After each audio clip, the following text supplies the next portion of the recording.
a question in Haysville over a state law that appears to be in conflict with the city law there. FactFinder 12 looked into complaints that involved the city pulling political signs out of the ground. I know several people had their signs pulled up during the primary election.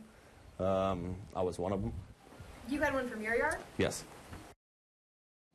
So FactFinder 12 investigators looked into which law prevails in a story new at 10.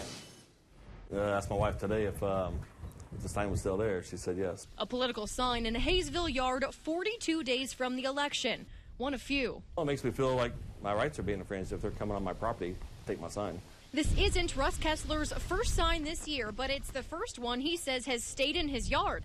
And he's a city council member. I know several people had their signs pulled up during the primary election. I was one of them.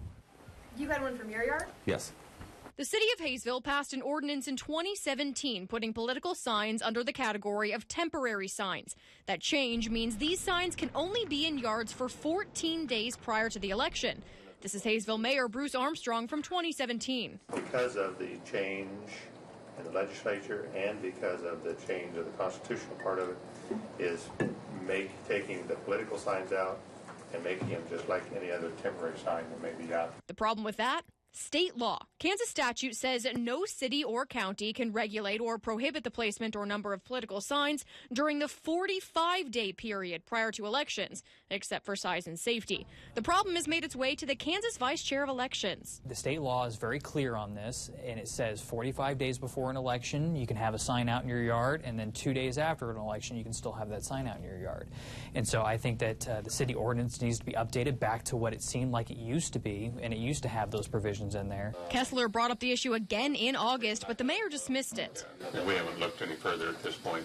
Didn't seem to be a big problem. Would you agree that it's not a problem? I would not agree. I believe it is a problem. I asked the mayor for an interview today. His staff instead sent me a statement. It reads, quote, "The Haysville sign code is content neutral on its face and complies with applicable law." How does a 14-day restriction comply with a 45-day law? That's a question I plan to ask the mayor.